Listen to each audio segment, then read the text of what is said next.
Well, it is March 22nd, 2012, and we're in New York City and sitting with Kelly McGinnis, who is the Vice President of Global Communications at Dell.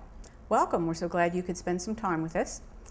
I'd like to just start out with you telling us a little bit about the development of your career, from your educational experiences to where you are today at Dell. What happened and how did you get where you are today?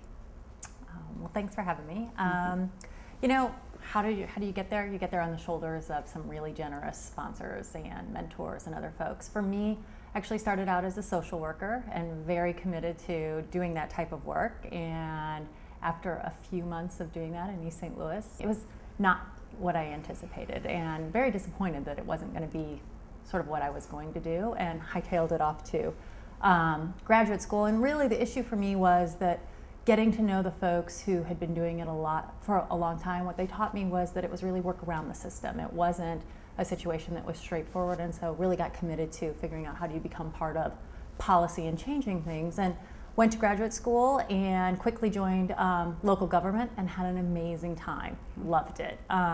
The immediacy, the fact that you could see the stuff that you were working on in real time, the fact that decisions happen and they happen in your local community was very exciting. The only thing about that is that you can move, if you're relatively quick and engaged, you can move really quickly, and then you hit a ceiling really, really fast. So basically the folks who were in the positions that would be next or had been there 15, 20 years and were going to keep doing that. And so really started to look for growth opportunities. And the experience in government gave me a lot of breadth of experience, and it was a time when public relations, particularly agencies, were really diversifying into new areas. So I'd done some labor work and had the opportunity, and a lot of policy work that's the same as communications in a lot of ways. And so went to Fleishman Hillard, having been exposed to them through a leadership program that I'd been in the past, and some very generous former journalists taught me, here's a style guide, here's the mandatories, learn all of this, and then you can come with us. And it was a time when the agency was growing exponentially and had a very deep relationship with what was then SBC as they went through deregulation and saw all the things that it grew into. And so got a chance to work on almost every piece of the business, from employee communications to the corporate M&A team, to work with them in Europe, to go to San Antonio and be on site, just really have a breadth of experience there. And after those opportunities, really wanted to test myself and say, is it just this environment or could I do this other places? And it was a time when the dot-com boom was bubbling for sure. And I went back to Seattle, having gone to graduate school there, and was head of communications at a company called drugstore.com. I always say that my dot-com experience was very atypical. So while the business model reflected a lot of the things that came about with the bubble, the executives were all Microsoft employees, former Microsoft leaders. And so the experience inside that company was very consistent with the discipline and other things that I had come from. And but learned a lot, and had a lot of fun, to be honest, too. It was a time when our communication strategy was very diverse, so we had lots of privacy issues that we had to deal with in terms of dealing with people's medical information online. But our communication strategy, at least on the consumer side, was to go and get very accessible pharmacists to talk about any embarrassing topic on the news. And it was great fun. We had a great time, but as the business started to get really, really focused, it was going to be about developing insurance relationships. It got much narrower from a communications perspective. And so Fleishman called again, and I had a chance to go down to San Francisco and move to the Bay Area. And really helped to build the consumer internet practice, and worked on Netflix and Yahoo and Expedia, and got to be exposed to a lot of the really defining entrepreneurs of that first wave of the web. And it was really great because we had a level of flexibility and autonomy to really just build the business, but always with the net of incredibly smart senior leaders within a company the size and scale and with the history that Fleishman has. And so it really wasn't that risky, even though we were playing way above our game. So did that I was with Fleishman about 10 years, and time to do something different. And as often happens in our world, clients and colleagues and colleagues and clients end up being the same folks. And a former good friend and client of mine was internal at Dell, and it was at a time when Dell went through one of those experiments that happened in our industry, and they consolidated all of their marketing dollars with WPP. created a full-in integrated agency to cover all of their marketing aspects. Public relations was always a part of that, but not in the center of it. We had a breadth of time to go through that transition, to build essentially a purpose-bred team, to take advantage of the scale of that engagement with WP without the pressures that hit some of the other parts of the marketing aspects. And so we're able to build an amazing team, really folks who were hand-selected to work on the Dell business.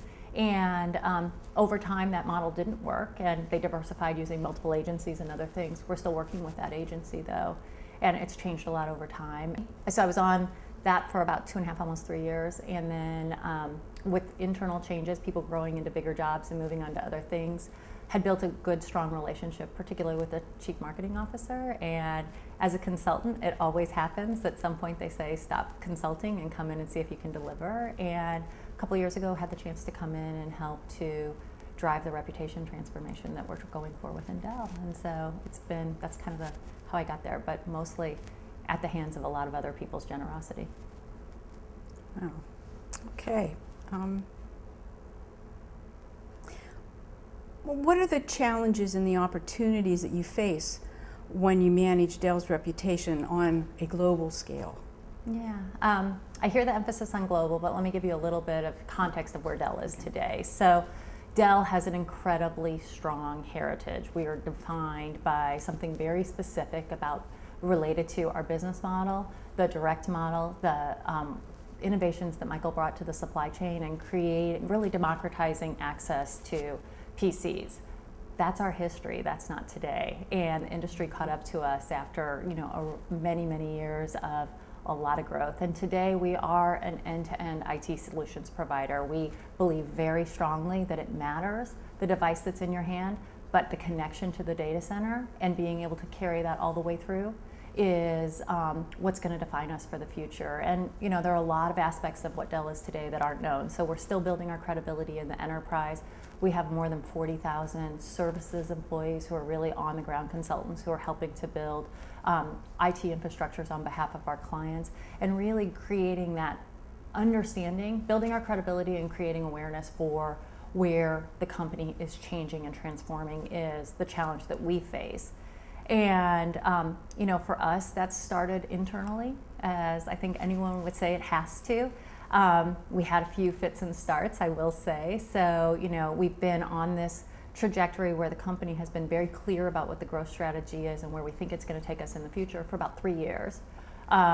In parallel with defining that growth strategy, we did a really hard internal look at our brand.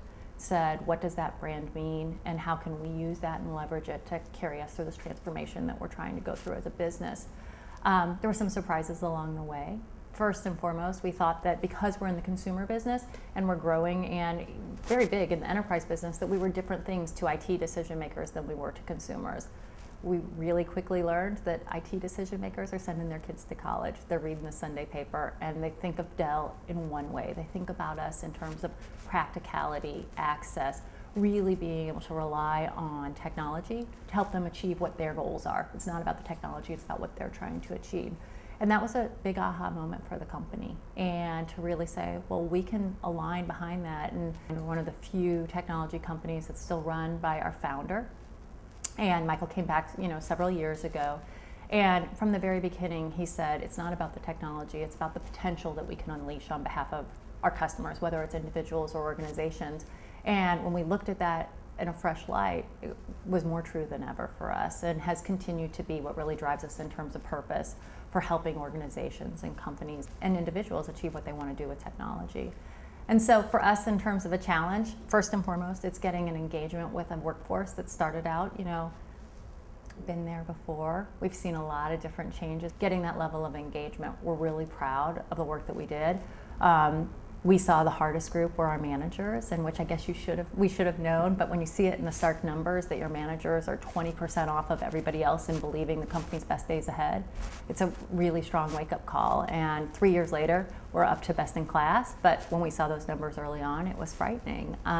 Since then, we've worked very, very hard to continue to define the company and to show the proof points of how everything that we do each day, both for our employees, for our external stakeholders, and for influencers, ladders up to what the company is going to be in the future as an end-to-end solutions provider. So, 8 to 10 acquisitions every year for the last few years, trying to diversify the portfolio, really strong presence in the data center today, and continuing to push and define that and build that credibility. Okay. Well, having said all that, Yeah. what about the global? I mean, is it? Thanks for is bringing it, back. Yeah. Yeah.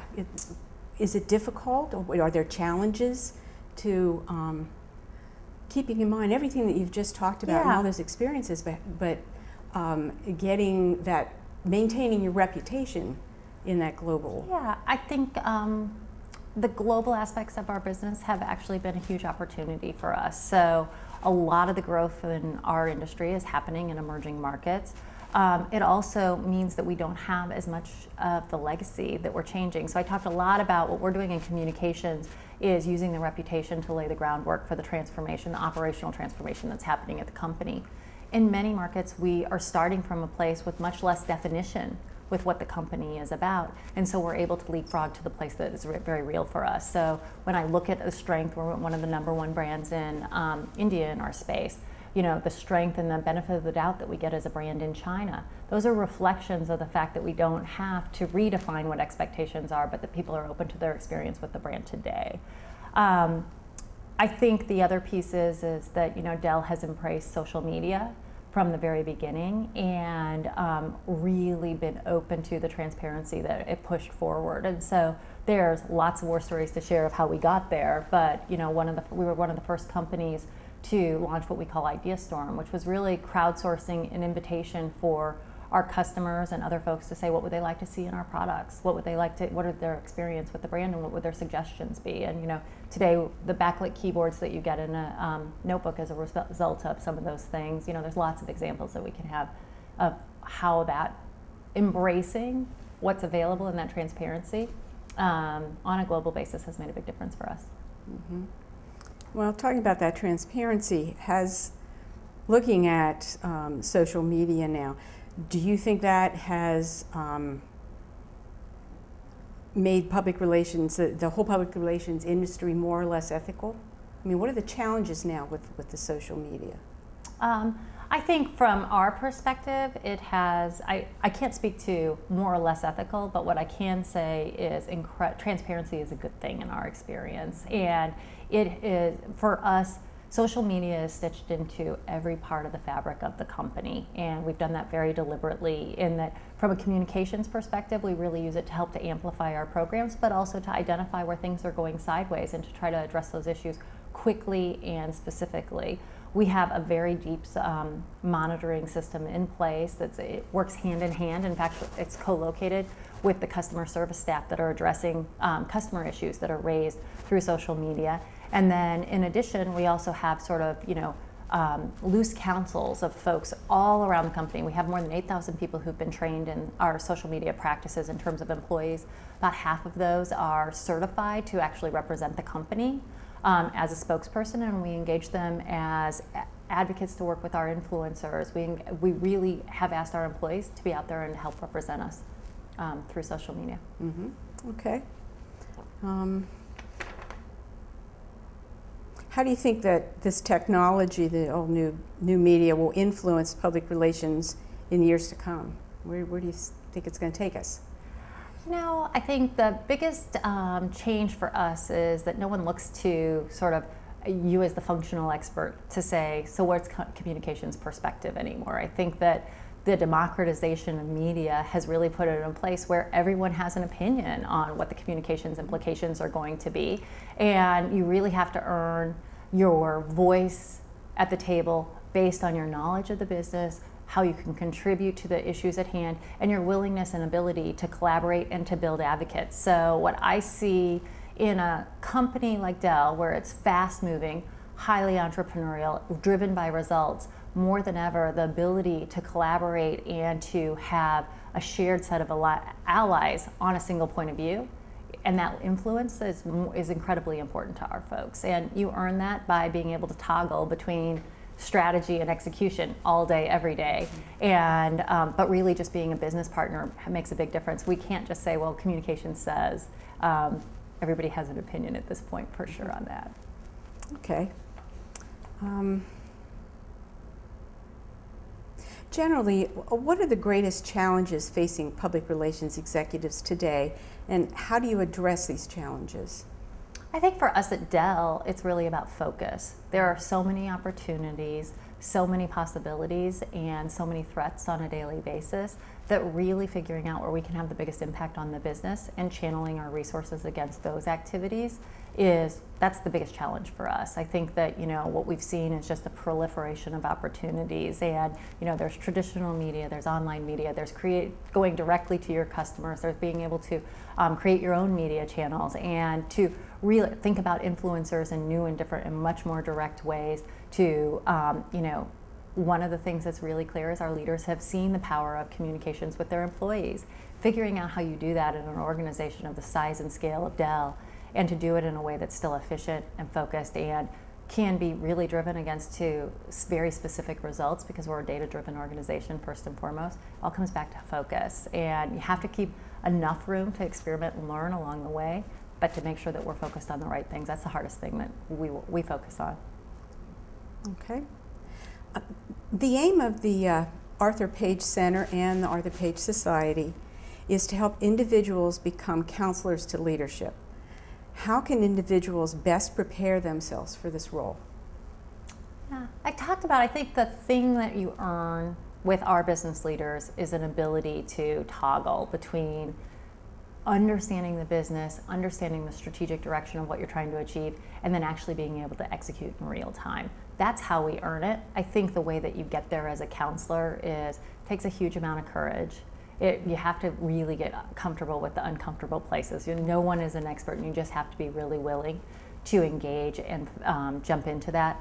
I think for us, one of the things that our internal stakeholders expect of us is to bring an outside perspective. So one of the great things in today's environment is that that's more immediate and closer than it's ever been, but really being able to channel and understand what are the possible implications and reception that we'll hear from external stakeholders is something that we're relied on for. I think those are probably some of the big ones. And then I think the other piece is, like I said, being able to build the network and relationships that you can be able to effectively drive change within your organization. And for us, the people who are really successful are the ones who are passionate from day one. It takes a level of optimism and energy to be able to do that every day. And I think it's really hard to underestimate how much just a really positive attitude and a strong sense of passion and energy and bringing that to a conversation, how compelling that can be within an organization. Okay, good.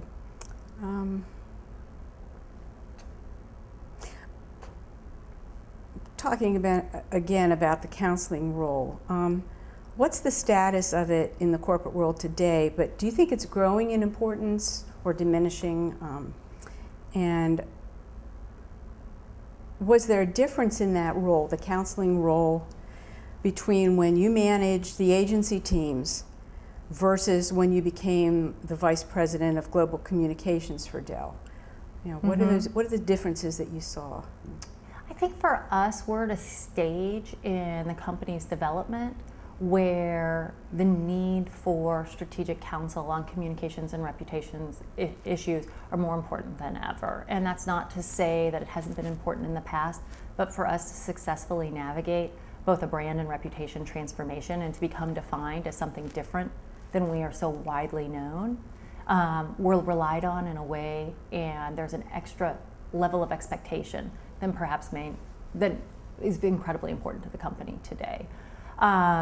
What that translates to in terms of expectations for us is to really understand the business, to be very, very close to the data in terms of what are sentiments, and to be able to share that and to translate that into what are our choices at different junctures in terms of key issues. So what is the appropriate role for our key executives? How many messages can we effectively deliver in the market to actually build the credibility? How quickly do we migrate through sort of the evolution of our story, and doing that in really close partnership with the IR team, with the HR team, and to really have an alliance around the folks who are helping to manage all of those stakeholders. Okay. Is it important for a corporation to have an ethical mission statement or a code of ethics or a credo? Well, yeah. I think for us, it all starts with our purpose. And our purpose is about enabling individuals and organizations to really achieve their potential to grow and thrive. And what that translates in terms of what we expect of our employees is that they respect our customers first and foremost. And I think that if you bring that level of respect and authenticity to your customer interactions, that answers so many of the questions around, around ethics and other things. Now, we do annual training. It has a very high focus. Every one of our executives, starting with Michael Dell, our CEO and founder, will bring it up at each of our leadership team meetings. So there's a very, very high expectation of reminders. But at our core, it's about our purpose. And rarely do we get ourselves in trouble if we follow, first and foremost, what's the right thing in terms of delivering for our customers. And that's really been the message. And it's so closely aligned with the history of the company, where we were built on a direct business of really responding to and trying to make PCs affordable and accessible, that continuing to follow that model, we don't really stray if we follow that. Mm-hmm. Okay. I'm going to ask you something about you personally. Sure. What's the biggest challenge that you faced during your career?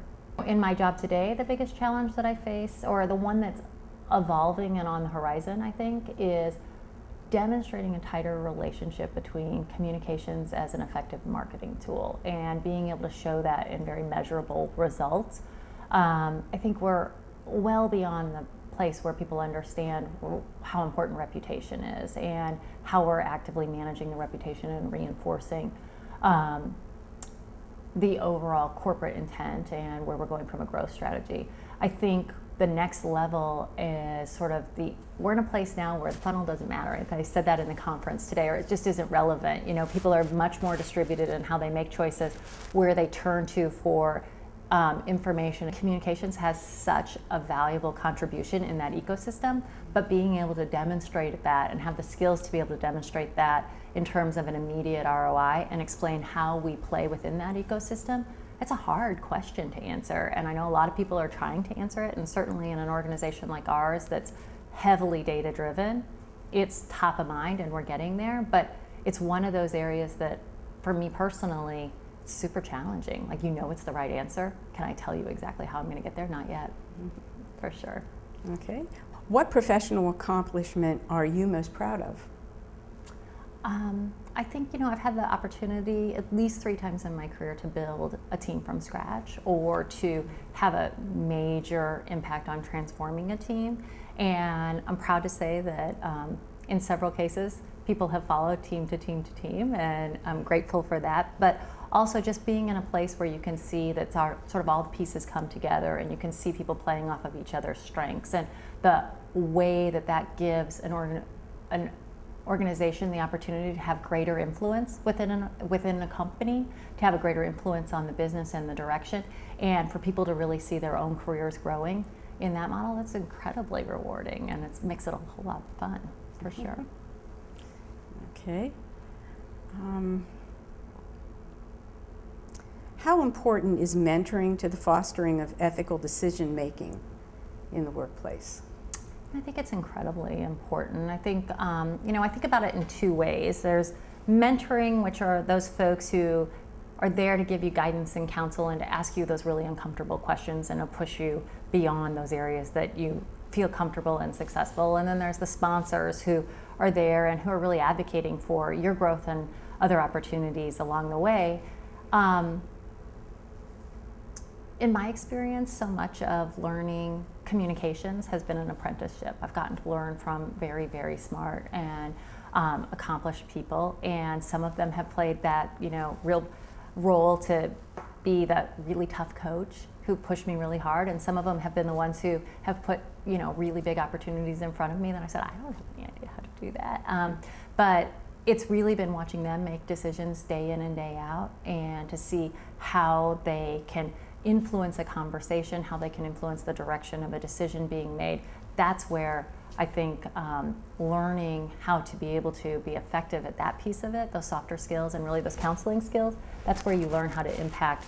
You're asking the question around ethics, but it's really how do you learn to be influential, and that really happens sort of at the shoulder of someone else who's doing it really, really well. Okay. Do you have any perspectives that you could share on issues of diversity in the industry today? Yeah, I mean, I think within our company and within our industry, there's certainly a focus and a challenge on helping women and women in science and technology to have a greater impact. So personally, I've been very lucky. Most of my mentors have been men, but they're men who have worked for very strong women. And so it's been a real opportunity. And I think that's unique in marketing and communications that we find those folks. But when you look on a broader scale at what are the opportunities for women in science and technology, I think we all see that there's still a lot of room to grow. And it's an area of real focus and commitment within Dell. So, our CMO is actively involved. It's a personal passion area for her. We work very closely in terms of trying to develop women to come into technology, to grow their careers there, to really help support each other, particularly at the executive level within the company. And so there is widespread sort of employee groups that are supportive and focused on those efforts. And similarly for other diversity groups, that just happens to be the one that I'm closest to. Well, thank you very much for stopping by and having a talk with us. We really appreciate it. Thank you.